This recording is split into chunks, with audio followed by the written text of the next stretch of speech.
I've actually got some notes. I'm good, thank you. All right, well, good morning, everyone. It's great to be back here with you all after a week away. I certainly have missed seeing you and being able to stand here in the pulpit. Now, what I'd like to do this morning is continue what I guess was just a two-part sermon series. I don't know if you can call it a series if it's only two-part, but you may recall 2 weeks ago how I sort of led off the message by asking whether you wanted the good news or the bad news first. I don't know if you remember that, and like most of us often do, we asked for the bad news first, and so I focused on two character traits, two attributes, if you will, of God, and we focused on the bad news first, which was the subject matter or the question of the wrath of God. And so I'll admit that was not a very fun sermon to preach, but I feel like it's still nonetheless one that is very necessary for us to understand because of our sin, right? We need to be able to understand the seriousness and the gravity of sin. And one of the things that, or several things that I guess we mentioned and talked about with regard to the wrath of God was that number one, it is something that is provoked, right? God does not have to be wrathful. He certainly has the capacity to be, but had you and I never sinned, had Adam and Eve never fallen in the garden, then he would not have to necessarily display that wrath. Had there never been a fall in the first place or a rebellion in heaven, he wouldn't display those character traits, that character trait of wrath. It is something that is as we know, a response to sin. So wrath is something that is provoked because God is a holy God. And so today, I want to focus on the more of the good news, which is the joy of God. And why the reason I say that that is good news is that I really believe that that is primarily one of the most important things about who God is. I said a few weeks ago, too, you may recall, it was a quote, I believe, from A.W. Tozer, where he said that the first thing that we think about when we think of God is the most important thing about us. I'll say that again. The first thing that we think of when we think about God and who he is the most important thing about us, and so that's why I focused on God as fundamentally holy before he is anything else. And so the wrath is a function of that in response to our sin. But maybe if I could rank, and I don't know that it's wise to try and do that, if I could rank and say, okay, if God is fundamentally holy, what might he be next? You know, what might be the next most important thing that we should say about him?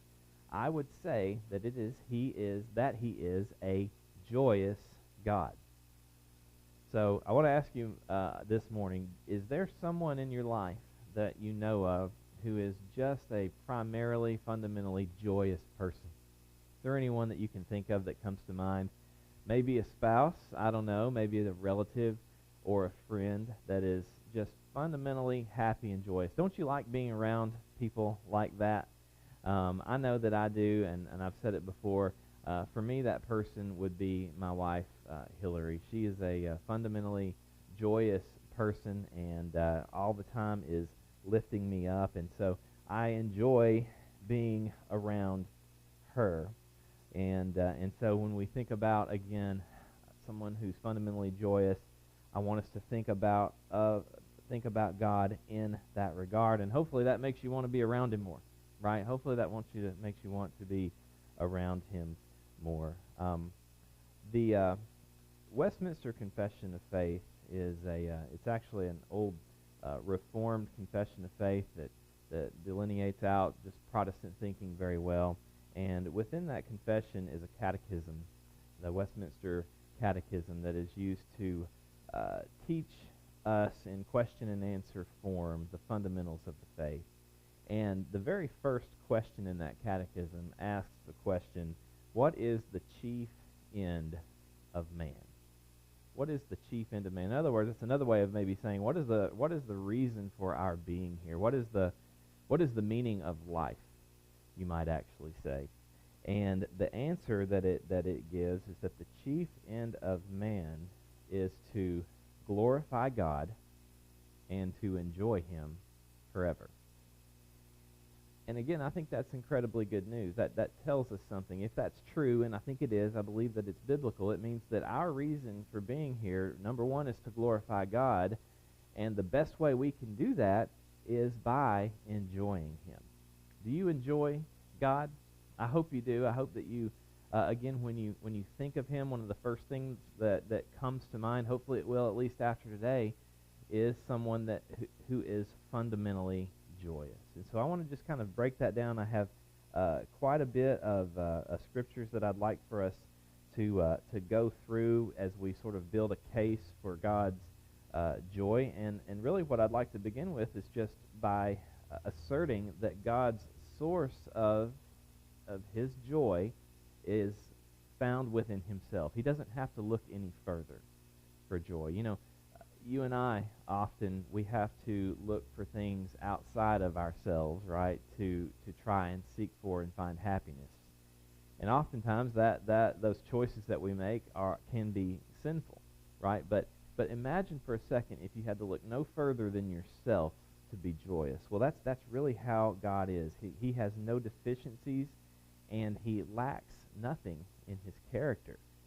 Romans 11:35 through 36, one of the first of many verses that we'll look at this morning that sort of builds the basis for that. You can see it on the screen behind me.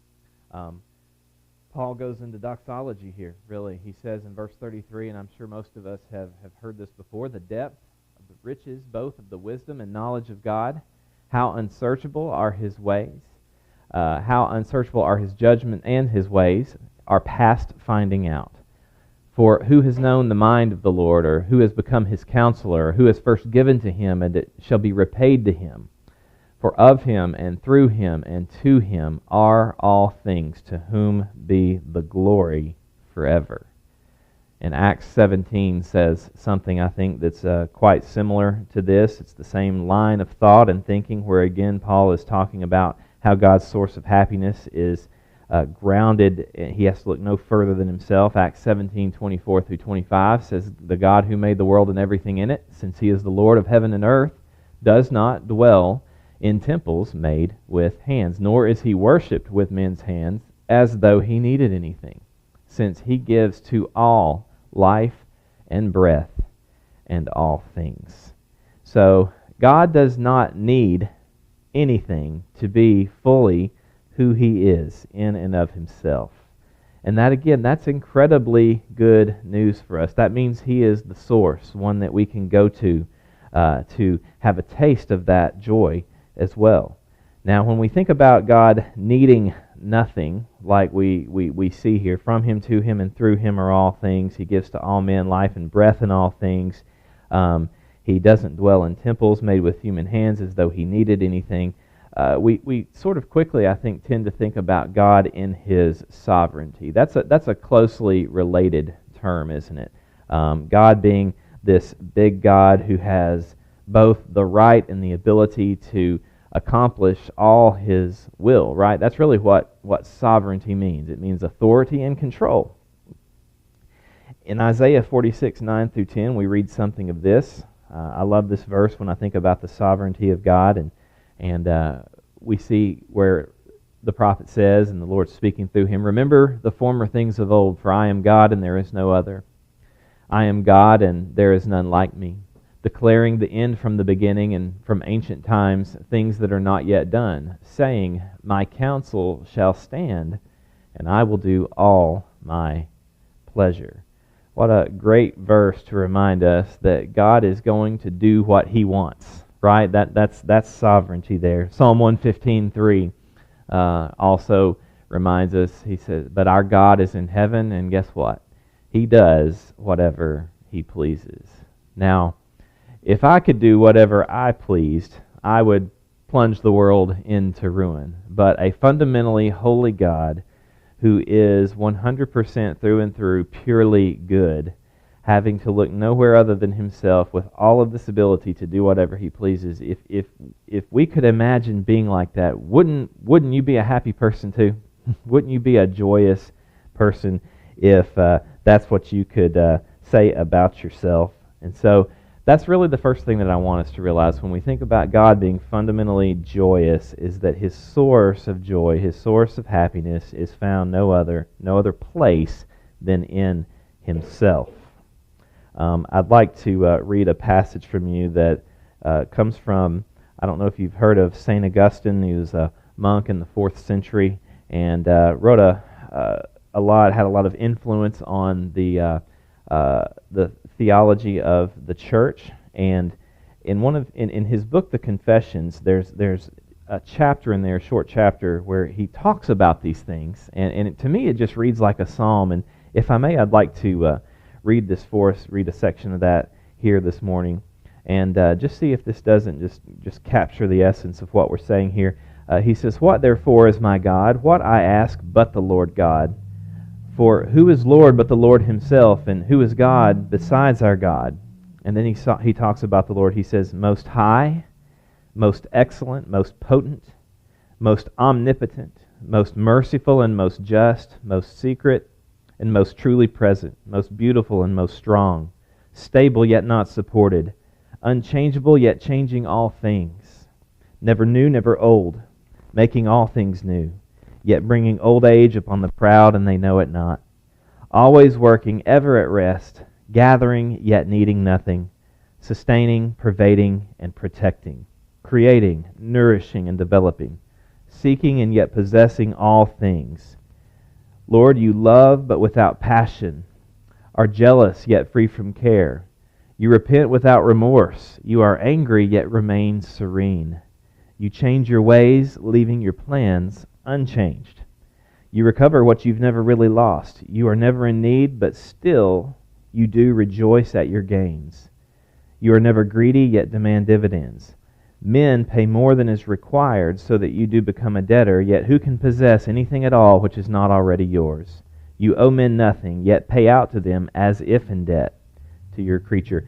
And when you do cancel debts, you lose nothing thereby.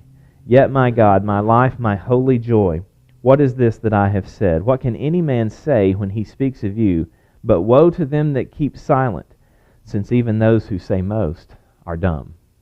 I just think that's a great read that just captures the fullness of God's sovereignty and the mystery of His ways and His characters. It's something that when I read that certainly lifts me up. So again, God's source of happiness, His source of joy, is found in none other than Himself. And if you notice at the end, Augustine says that we have to explain this. We have to extol this. Woe to us if we keep silent about this. We carry a gospel of good news about a joyous God. We're inviting people into a joyous relationship with Him. So let's not lose sight of that. God's source of joy is fundamentally found in Himself. Now, it's expressed in various ways, though, the way God expresses that. And I think I would probably point us first to the fact that God's joy is fully expressed in His Son, Jesus Christ. Several verses here that I would share with us here this morning. We'll actually begin in Isaiah 42:1, where we read, "Behold my servant, whom I uphold, my elect, one in whom my soul delights." Doesn't this sound like Jesus Christ? "I have put my spirit upon him, and he will bring forth justice to the Gentiles." Matthew chapter 3, probably a passage and verse that we're a little more familiar with. When Jesus is baptized, the Lord speaks from heaven, saying, suddenly a voice came from heaven saying, "This is my beloved Son, in whom I am well pleased." And if I recall, I should say, I think there's 3 times in the New Testament where the Lord speaks from heaven, and 2 of them he says, "This is my beloved Son, in whom I am well pleased." One other time he says, "Listen to him." There's no doubt that the Father loves the Son. And in John chapter 17, verse 24, we see something of this really from the lips of Jesus. Jesus is praying just before the cross, and he says, "Father, I desire that they also whom you gave me," he's talking about his disciples and also you and me, everyone who would come to follow him, those that you gave me, that they may be with me where I am, and for this purpose, that they may behold my glory which you have given me, for you loved me before the foundation of the world. And so when God looks at his Son, he sees his own perfections imaged forth. One other verse, Hebrews chapter 1, verse 3, talks about this, talking about Jesus Christ, who is the brightness of his glory, the express image of his person, the one who upholds all things by the word of his power. When he had by himself purged our sins, Jesus sat down at the right hand of the Majesty on high. How many of us, when we look at our children, see ourselves in our kids? Can you relate to that? If you've had children before, you see yourself in your children. Now, sometimes that may terrify you, but other times I hope that it brings some joy. Maybe they look a little bit like you physically. Maybe they think a little bit like you. Even when they act up a little bit, right? And you like to, ladies, you like to point to your husbands maybe and say, well, he got that from you, right? There's still something that kind of makes you snicker a little bit. And there's a little bit of joy in that when we see ourselves reflected in our children, especially when they grow up and their character traits resemble the things that we've worked so hard to teach them and instill in them. Even skills that our children may pick up that we've taught them, life skills and otherwise. Those are things that all bring a parent joy, and it's no different, I believe, when the Father looks at his Son. He sees his own perfections imaged forth, and I tend to believe that even the act of creation is something that was the result of the relationship between the Father and the Son and the Spirit. That they loved each other so much that it overflowed, I believe, into creation. That's where you and I tend to come in, that love between the Father and Son. I have one other section from another book that's influenced me quite greatly over the years, and it's written by an author named John Piper. And in his book, The Pleasures of God, he talks about this relationship, this creative camaraderie between the Father and the Son, and puts it in just a beautiful way that expresses this. He asks the question, he says, I wonder if there was a faint resemblance of this creative camaraderie as far as the creation of the world between the Father and the Son. And then he turns it to Joseph and Jesus, Joseph being Jesus' earthly father. He says, imagine Joseph and Jesus in the carpenter's shop in Nazareth. He says, I picture Jesus, about 15 years old, humming as he worked. The plank is cut with masterful strokes, carved with 3 small posts protruding in their appointed places, and then fitted perfectly into the joining board to make a solid bench. Jesus smiles as he smacks the wood with pleasure. All the while, Joseph has been standing at the door, watching the hands of his son. He sees the image of his own workmanship and his own life. The skill of his son is the evidence of the Father's skill. The humming of his son is the endorsement of the Father's joy. And when they put their energy together to lift a finished table for the synagogue, their eyes meet with a flash of delight that says, you are a treasure to me, and I love you with all my heart.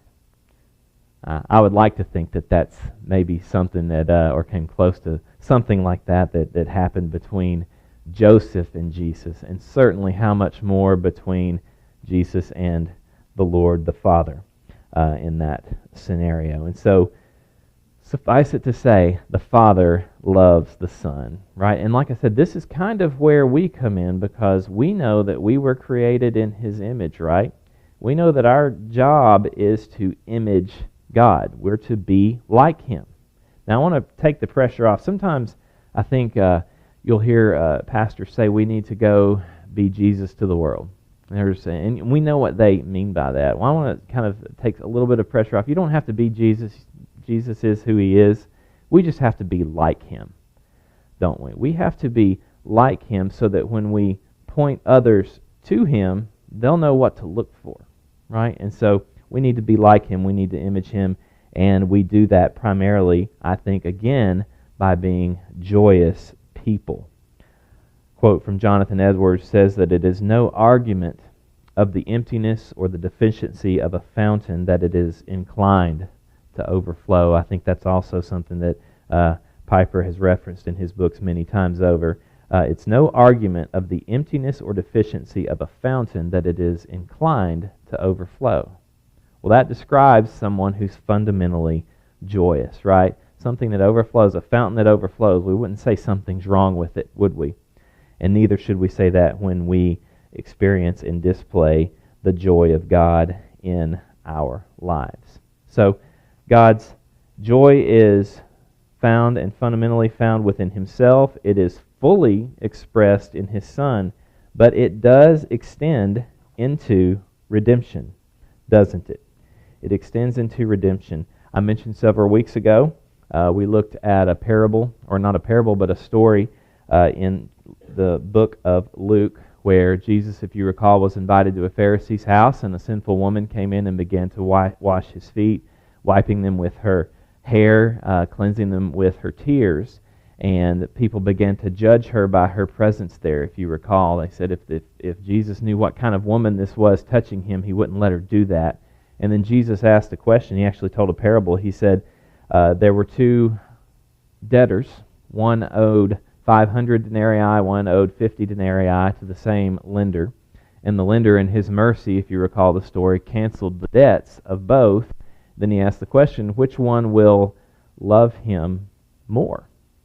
And the answer was given, well, the one that had the greater debt canceled would be the one that would love him more.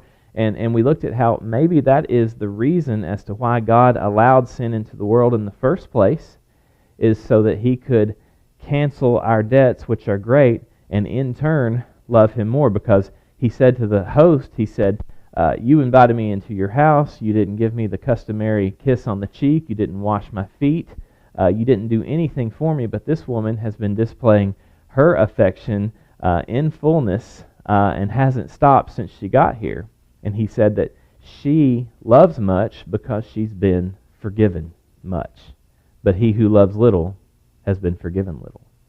And so God brings this plan of His joy between He and the Son and the Spirit that has overflowed into creation, bringing us into, and He invites us into this story where we're called to image Him, where we experience the forgiveness of great debts so that we might love Him more and enjoy Him more. There's one last verse that I would like to share with us here today, and also comes from John chapter 17. We read John 17:24 earlier, where Jesus prays that we would be with Him, that we would see His glory.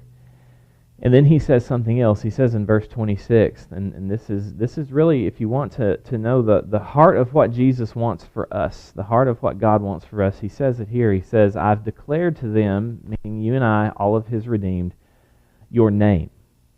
And I will declare it, and I'll do this, He says, so that the love with which you have loved me may be in them. Okay, so let's just think about this for a second. He's going through all of this. By the way, the joy set before Him, the Scriptures say He endured the cross, right? And He did all of this so that we would see His glory, and He does this, and He asks the Father that the love with which the Father loves the Son would be found in us. Elsewhere in The Pleasures of God, I believe Piper asked the question, how does the Father love the Son? How much? Well, infinitely, right? Boundlessly the Father loves the Son. And that is what Jesus wants us to have, a infinite love for Him as well. You know, oftentimes when I go on a vacation, or I'm looking particularly at a beautiful scene, I think how many times I've gone to Florida and enjoyed a nice beach vacation, and then I spend that last day on the beach, and I just don't want to leave. You know, I want to soak it all up, but I always leave being a little bit sad because I lack the capacity to fully enjoy the glories of just an ocean scene or a mountain scene, or you just, you pick your favorite scene or your favorite moments. We lack the capacity in our earthly bodies to enjoy things to the full, don't we? And there's kind of a sadness in that, and that's why we try to soak up good things as much as we possibly can. But I do think there is within this, there's a promise and some good news for us there that one day we will have the capacity to love the one who is truly more glorious than any beach scene, any mountain scene, anything good we might experience here on this earth. And we'll have that same ability to love Him with the same boundless passion that the Father does. So when I look at myself, I see my love for Christ lacking quite often. I'm sad that I don't do better, that I don't enjoy Him more. But I do know, and I think based off a passage like this, that we have that promise that we can love Him with the fullness that the Father loves Him as much as is possible. And in that process, again, enjoy Him for who He is. And so God's, again, I'll just sort of rehash this here. His joy is found fundamentally in Himself. It's fully expressed in His Son, and then it extends to our redemption, and He calls us in that. So the good news is we worship and follow a God who is joyous. And so I hope that makes you want to be around Him. I hope that makes you want to share Him with others. In fact, I think there's an argument that the more we share Him, the more we enjoy Him, right? We all like to talk about what we love, don't we? Just think about your favorite hobby, your favorite sports team, your favorite restaurant, right? Don't we just love to tell people about those kinds of things? Well, it should be so much greater and true in terms of our relationship with the Lord. So, with that, I'll ask our musicians to come forward. We'll have a time of invitation where I'll be up front where can pray with you about anything the Lord is laying on your heart here this morning.